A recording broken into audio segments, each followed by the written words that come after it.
If you were to go online and do a little bit of research about status and popularity and influence, one of the things you might see is the old line, old as was if you're young, haters gonna hate.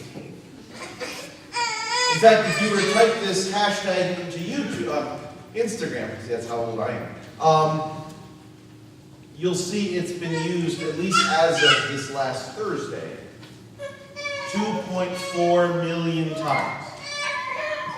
If you just type in the hashtag haters, that one has been used 2.5 million times. Now, for those of you who have a little bit more gray hair on your head, may not understand what I'm talking about, it's this idea, this cultural idea, that if you get to a certain point of popularity, if you accomplish a certain amount of influence, importance, notoriety, success, wealth, beauty, then you're going to have people who are jealous of you, envious of you, your detractors, your critics. And so they're easily labeled as your haters. And the idea simply is, you know you've made it in life when you've got some haters, because haters just gonna hate. And yet, there's something about this that's so backwards.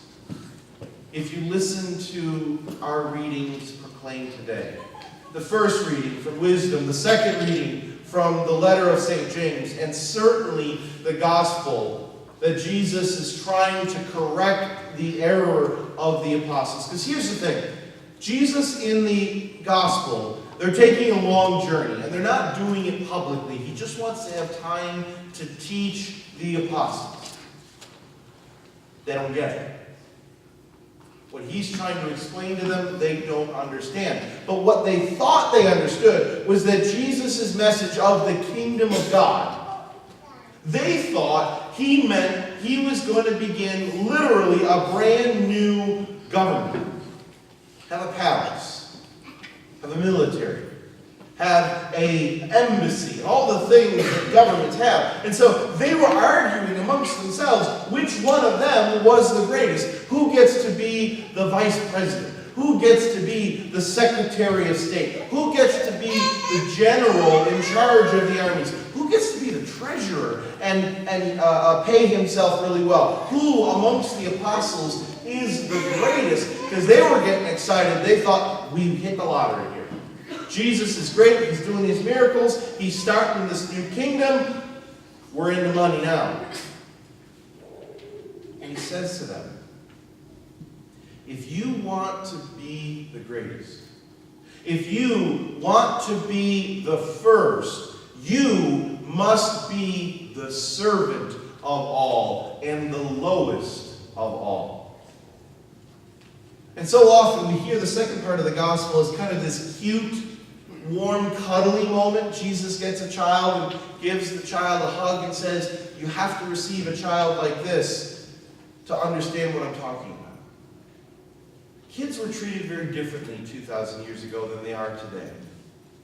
So what the apostles would have understood was Jesus was making the point that in order to receive him, in order to be the servant to which he was calling us, we must serve the least of the world, the smallest, the most unimportant, the weakest, the disliked, the marginalized, the hated, the condemned, the judged, the poor, the stranger.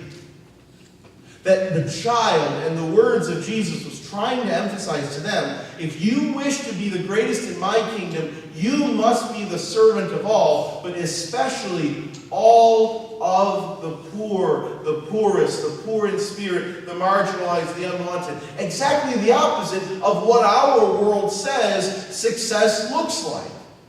Greatness doesn't look like what Jesus was explaining. Greatness, according to our world, is wealth, power, influence, significance, success, beauty, and a whole lot of followers on social media. And Jesus is saying, no, actually, if you're going to be great in my kingdom, it's completely flipped around. You must be the least, and you must be the servant of all. And yet, even as our world gets this message wrong, sadly, a lot of Christians do too. If you want to understand the sexual abuse crisis in our world, in our church rather, today, you have to understand that it's love of power that really lies at the root of the cover-up. If you want to understand a whole lot of the Christian preachers in our world who want to tell us that if we just have the right type of faith, if we pray the right way, if we think the right way, and we just believe as they say that Jesus will fix our finances, give us success, beauty, happiness, and all of the superficial promises of the world, they're telling us that Jesus' plan is to make us measure up to the values of the world. I don't care if it's preacher or priest. If they tell you that, they're lying. They're not preaching the gospel of Jesus Christ.